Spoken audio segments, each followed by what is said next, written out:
Peter and Ruth had shared everything. Laughter, secrets, dreams. Their bond was pure, strengthened by years of friendship and loyalty. Peter was the son of a respected pastor, born into a household of deep faith. His mother, an evangelist, often led church revivals while his father preached with passion. Ruth's parents were civil servants and loyal members of Peter's father's congregation, always seated in the front pew. They went to the same schools, from junior secondary to senior secondary, and by fate, they gained admission into the same university. As they matured, so did their feelings. Friendship quietly evolved into a deep, sincere love. They were inseparable. To many, they were destined. After graduation, their love blossomed further. But just when life seemed stable, a life-changing opportunity knocked. "My father's friend in the US has helped me secure a visa," Peter told Ruth, his voice trembling with mixed emotions. Ruth's eyes widened. "Peter, that's amazing." He smiled gently, then added, "But I'll miss you, Ruth, every day." A tear slid down Ruth's cheek. She wiped it quickly, managing a brave smile. "I'll miss you too, my love. But go, chase the dream. I believe in you." Peter pulled her close and whispered, "It's for us, Ruth. I'll come back, put a ring on your finger, and we'll return to the US together. I promise." They hugged tightly, hearts locked in a silent prayer that time and distance wouldn't break them. The next day, Peter boarded his flight. As he looked out the plane window, memories of Ruth, her smile, her laughter, played in his mind like a movie. Upon arrival in the US, he was warmly received by his father's friend, Mr. John. "You look exactly like your dad. No need for DNA." Mr. John laughed heartily as they embraced. Peter chuckled. "That's what everyone says." Weeks passed. Peter found a job and settled into the rhythm of American life. Every evening he called Ruth. They talked for hours, sharing jokes, daily routines, and dreams of the future. But as months turned into a year, work consumed him. The time difference became a barrier. Calls came less often, messages delayed. The once flaming connection began to dim. Ruth, lonely and heartbroken, waited. But silence replaced sweet promises. Eventually she gave up and moved on. Back in the US, Peter noticed the change. He tried to reach out, but the warmth was gone. Her replies were cold, then they stopped altogether. He'd buried himself in work, made money and tried dating, but every girl he met wanted his wealth, not his heart. Years passed. One day, during a video call with his mother, Peter asked softly, "What about Ruth? Have you heard from her?" His mother frowned. "They moved away. We haven't seen them in church for years." Peter's heart sank. "She was the only one who truly loved me," he whispered. His mother sighed. "Peter, you need to marry soon. Find a God-fearing woman." Peter smiled faintly. "Then find me one in your church. I'll be coming home soon." Peter's return to Nigeria wasn't the grand homecoming his parents expected. He told no one but Joe, his childhood friend turned nightlife DJ. After years abroad, Peter craved normalcy, fun, and maybe a little distraction. "Road! You're back!" Joe shouted through the phone when Peter called from his hotel. "Yes-o, I landed this morning. Needed some air before facing my parents." Peter chuckled. Joe didn't hesitate. "I have a show tonight. Come, chill. It's not far." That night, the club throbbed with music and lights. Peter sipped from a glass as he leaned into the booth where Joe spun tracks. Then he saw her. A lady in a fitted gown moved like she owned the night, confident, beautiful, magnetic. Her name was Helen. They talked, laughed. Hours blurred into pleasure. She followed Peter to his hotel, and after that night, Helen became his routine. Every time boredom hit, he called her. She came. He paid.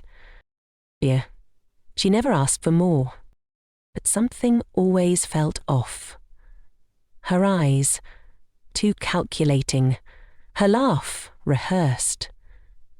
Still, she was beautiful company. A week later, Peter sat by the hotel pool, staring into the water's reflection. It was time. He called his father. "Dad, your son is back in Niger." "You're joking," his father exclaimed. "Don't tell your mother, let's surprise her." The next day, Peter drove to his family house in a luxury car, dressed sharp and confident. The moment his mother saw him at the gate, she burst into tears. "My son, look at you." They hugged tightly. For the first time in years, Peter felt peace. Days passed. He spent time with his younger siblings, catching up and playing like old times. Then he remembered. "Mum," he asked one afternoon, "that girl you mentioned on the video call, the decent one from church, where is she?" His mother beamed. "Ah, she's coming today. I've already told her you're back." That same day, as the sun dipped low, the front door creaked open. Peter was upstairs, laughing with his sisters. "Peter," his mother called, "come downstairs. Helen is here." "Helen?" Peter's steps slowed. He descended the stairs and froze. There she stood in a modest dress, clutching her bag, head slightly bowed. Peter blinked. "Helen?" Helen's eyes widened, her lips parted, but no words came. "You two know each other?" his mother asked, surprised. "Hallelujah, God is already working." Peter's voice turned sharp. "Mum, this girl, this is a prostitute." "What?" his mother gasped. "I met her at a club last week. She's been sleeping with me for money." Helen's knees buckled. She dropped to the floor. "I'm sorry, Ma. I didn't know he was your son." Peter's mother stood in silence, lips trembling, eyes filled with disbelief.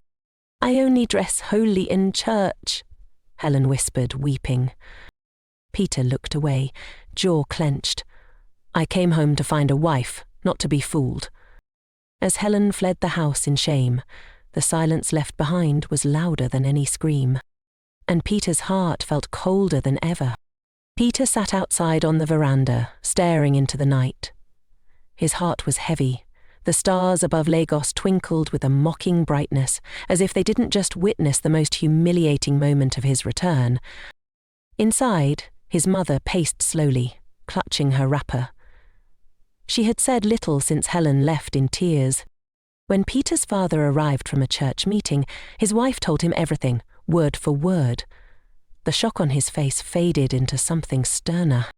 "Peter," his father said firmly, "you've been in this country for a week and didn't come home until now." Peter stood up, facing him. "I just needed space, sir. I wanted to breathe.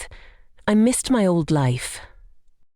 "So you decided to fill that time sleeping with prostitutes?" his father asked, not raising his voice, but that calm tone pierced deeper than a yell.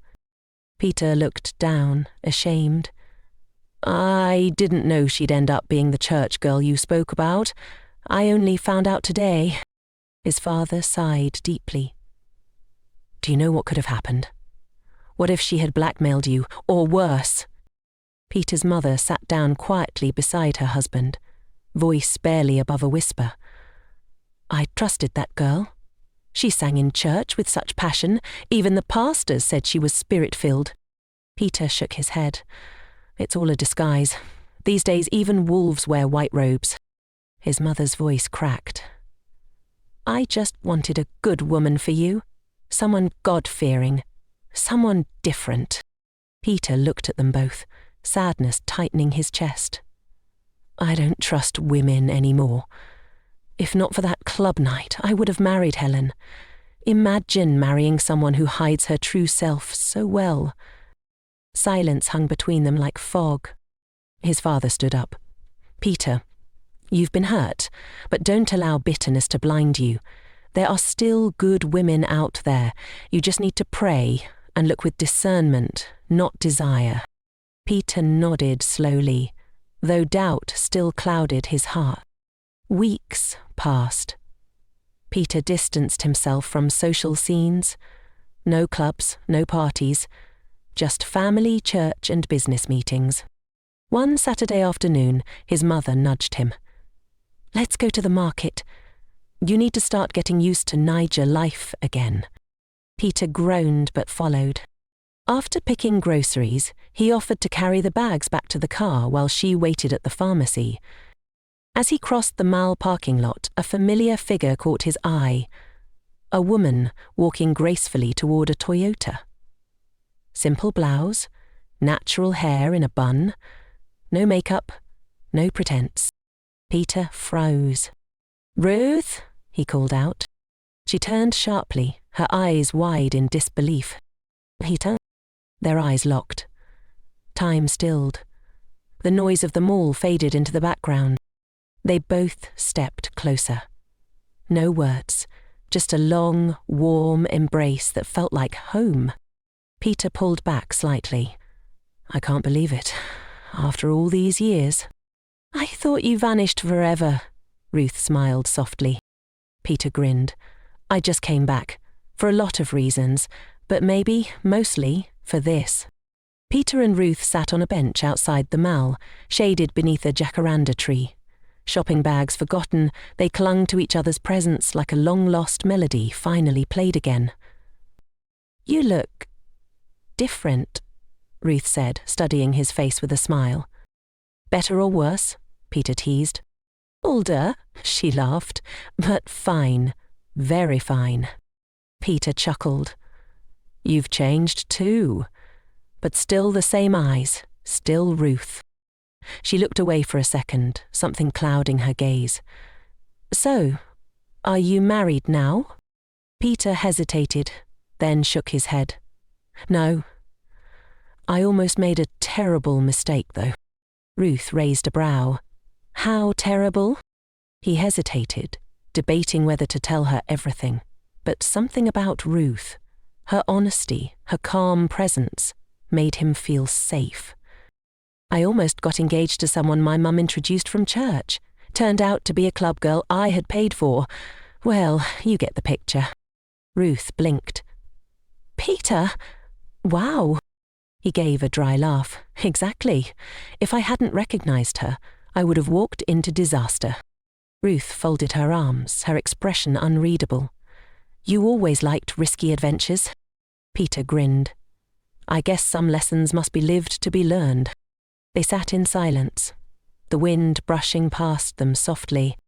"So," Ruth finally said, "why didn't you ever reply to my messages?" "After the first year, I gave up. I thought you just moved on." Peter turned to her, eyes heavy with regret. "I didn't mean to hurt you. Life abroad got crazy, work hours stretched, and I was always exhausted. At some point, I thought maybe you'd moved on too." "I hadn't," she whispered. His breath caught. "I waited," she continued, voice cracking, "for years, Peter. I prayed, I cried, and when silence became routine, I finally forced myself to stop hoping." Peter's throat tightened. "Ruth, I was a fool." She smiled sadly. "We were both young. We didn't know how to hold on across oceans. I still remember the last thing I promised you." Peter said gently, "That I'd return and put a ring on your finger." Ruth looked at him, her eyes shining.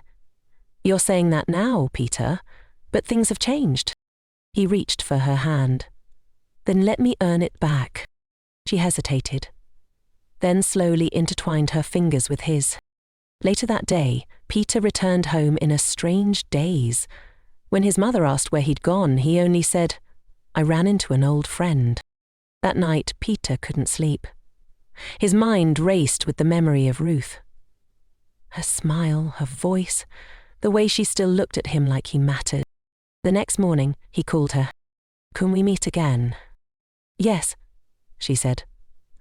"But Peter, I need to tell you something first." Peter's heart skipped. "What is it?" A pause. Then Ruth's voice, quiet but clear. It's about something I never told you. Something I've been carrying since you left. Peter sat across from Ruth in a quiet cafe tucked behind a flower shop. The scent of jasmine drifted in through the windows, but all he could focus on was her face. She looked nervous. "Ruth," he said gently, "whatever it is, you can tell me." She took a deep breath and looked down at her hands. "After you left for the US, I felt alone. But I held on to your promise. I believed you'd come back." Peter nodded slowly. "But months passed, then a year. Your calls became rare. Your messages stopped. I didn't know how to move forward." Her voice cracked. "Then something happened." Peter leaned forward, heartbeat loud in his ears. "I found out I was pregnant." Silence. The words hung heavy between them like thunderclouds. Peter blinked. "You? What?" "I didn't tell anyone," Ruth continued, voice trembling. "Not even my parents. I was afraid, ashamed. I didn't want people saying I trapped you or that I was reckless." Peter's mind spun. "A baby?" he whispered. "I lost it," she said, her eyes glistening. 3 months in, I was stressed, depressed, and alone." Tears slid down her cheeks now. "I went through that pain by myself, Peter, and I hated you for it. I hated you for not being there." Peter sat frozen, his world turned upside down. "Ruth, I had no idea." "I know," she whispered. "That's why I didn't tell you. I didn't want your pity. I wanted your presence. But you were gone." Peter reached across the table and gently held her hand. "I should have been there," he said, eyes misting. "I failed you, not just as someone who loved you, but as your friend. I am so sorry." Ruth looked up at him. "I'm not telling you this to make you feel guilty. I needed to say it, to be free of it." Peter nodded, swallowing the lump in his throat. "Thank you for trusting me with this." They sat in silence again, this time a softer one, heavy yet healing. Finally, Peter spoke. "Do you hate me now?" "No," she whispered. "I forgave you a long time ago, but I didn't expect to ever see you again." Peter smiled faintly. "Well, I'm not going anywhere this time."